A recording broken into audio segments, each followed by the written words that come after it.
Hello and welcome back to my channel. मैं हूं मयूरी और आज इस चैनल पर मैं एक ऐसी स्टोरी लेकर आई हूं जिसकी गहराई को आपको समझना बहुत ही ज़रूरी है, क्योंकि ये स्टोरी मैंने कितनी बार सुनी थी लेकिन आज ही मुझे एक बहुत ही गहरी बात समझने को मिली। ये कहानी है महाभारत के युग की, जब श्री कृष्ण पांडवों की तरफ से युद्ध कर रहे थे कौरवों के खिलाफ, और कौरव की सेना में थे कर्ण, द्रोणाचार्य और अश्वत्थामा। ऐसे बहुत बड़े बड़े योद्धा कौरवों की सेना में थे जिनको हराना बहुत मुश्किल था। और द्रोणाचार्य वैसे दोनों के गुरु थे, लेकिन कौरवों ने उन्हें चुना था, तो द्रोणाचार्य कौरवों के सेना में थे और भगवान श्री कृष्ण पांडवों की तरफ से युद्ध कर रहे थे। जैसे ही भगवान श्री कृष्ण को पता चला कि पांडव हार रहे हैं और कौरव पूरी कोशिश करेंगे अधर्म का यूज करके पांडवों को हराने की, मतलब वो कूटनीति ऐसी रचेंगे और पांडव हार जाएंगे, लेकिन जीत तो हमेशा धर्म की ही होती है। तो भगवान श्री कृष्ण ने एक योजना बनाई। उस योजना में ये था कि अगर द्रोणाचार्य के सामने ये बोला जाए कि अश्वत्थामा मारा गया, अश्वत्थामा मारा गया, तो द्रोणाचार्य रुक सकते हैं, वो कमज़ोर पड़ जाएंगे। द्रोणाचार्य जानते थे कि उनके बेटे को हराना बहुत ही मुश्किल है, उनको हराना बहुत मुश्किल थे, लेकिन कहानी को बारीकी से अब समझना। जैसे ही भगवान श्री कृष्ण ने अनाउंस करा कि अश्वत्थामा मारा गया, वैसे ही द्रोणाचार्य के हाथ से हथियार गिर गए। युद्ध तो ऐसा जमा था कि मतलब कोई सोच ही नहीं सकता था कि एक पल के लिए भी द्रोणाचार्य हथियार नीचे रख सकते हैं क्या।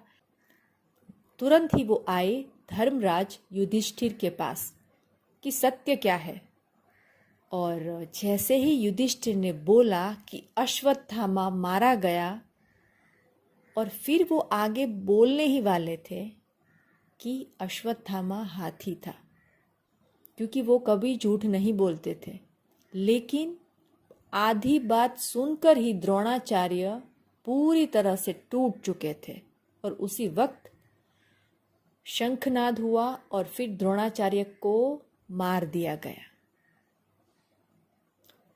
तो जब द्रोणाचार्य ये जानते थे कि उनके बेटे को हराना नामुमकिन था, उनको वरदान था कि कोई नहीं हरा सकता, लेकिन वही गलती हमें नहीं करनी है।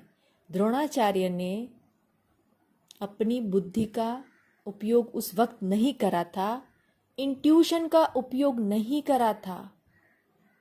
उन्हें लगा था कि सच में यही है सच्चाई, जो सुनी वही सत्य है। उनको पता था ना कि अश्वत्थामा को कोई नहीं मार सकता। वैसे ही लाइफ में हमें सब पता होता है, कभी कभी हमें तोड़ने की कोशिश करते हैं, हमारे कॉन्फिडेंस को तोड़ने की कोशिश करते हैं, हमारे इंट्यूशन पर लोग सवाल उठाते हैं कि तुम जो सोच रहे हो ना वही गलत है। तब हम ऐसे ही बहकावे में आ जाते हैं और जो लोग बोलते हैं ना उसी को सत्य मान लेते हैं, लेकिन सत्य तो यही होता है। हमारा इनर बीइंग हमें हमेशा गाइड करता है, हमें उसी की सुननी है। जब हम पॉजिटिविटी की राह पर चलेंगे, जब हम लॉ ऑफ अट्रैक्शन की राह पर चलेंगे, लोग हमारा मजाक उड़ाएंगे, लोग तो कहेंगे ऐसा कुछ नहीं होता। हम इतनी नज़दीक होते हैं ना अपने मैनिफेस्टेशन के, लेकिन लोगों की बातों में आकर हम छोड़ देते हैं। हमें लगता है कि डिज़ायर छोड़ देनी चाहिए, क्योंकि लोगों का तो काम ही है कहना ना। जब तक हम कुछ नहीं करते लोग हमें तंग नहीं करेंगे। जैसे ही हम ग्रो करने लगेंगे, कुछ नया करने की कोशिश करेंगे, तभी हमें रोकने की कोशिश करेंगे, तभी हमें हमारा इंट्यूशन को हमें सुनना है। हमें अपने कॉन्फिडेंस पर भरोसा रखना है कि सच्चाई यही है जो मैं समझ रहा हूँ। जैसे द्रोणाचार्य ने बिना पूरी बात जाने बातों में आ गए ना कि हाँ अश्वत्थामा मारा गया, अश्वत्थामा को तो कोई नहीं मार सकता। तो एक पल के लिए भी अगर वो ये कहते कि कौन है वो वीर पुरुष जिसने अश्वत्थामा को मारा, मुझे उसको मिलना है, तो शायद ये कुछ नहीं होता। लेकिन इंसान अपने फीलिंग्स पर कंट्रोल नहीं रख सकता, अपनी इंट्यूशन पर कंट्रोल नहीं रख सकता, और उन्होंने उस सत्य को स्वीकार लिया जो आधा सत्य था। तो मैं बस यही कहना चाहती हूँ कि कभी कभी लाइफ में पूरी बात जाने बिना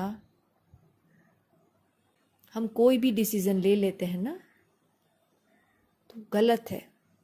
ये कहानियाँ हमें यही सिखाती है, ये ग्रंथों में जो लिखा है हमें सिखाने के लिए लिखी है पूरी स्टोरी, कि आप ये गलतियाँ मत करना।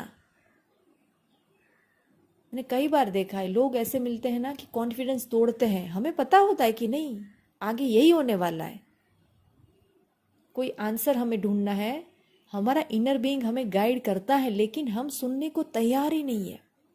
हमें पता है कि मेडिटेशन करने से, ग्रैटिट्यूड करने से सारी मैनिफेस्टेशन पूरी होती है, लेकिन हम इतने नज़दीक होते हुए भी हमें वो सत्य नहीं दिखाई देता। तो आप ये गलती ना करें, इसीलिए मैं आज ये कहानी लेकर आई हूँ। आई होप आपको ये कहानी बहुत अच्छी लगी होगी। ऐसे ही मज़ेदार वीडियो के लिए मेरे साथ हमेशा जुड़े रहें, और चैनल पर नए आए हो तो लाइक, शेयर और सब्सक्राइब ज़रूर करें। Thank you.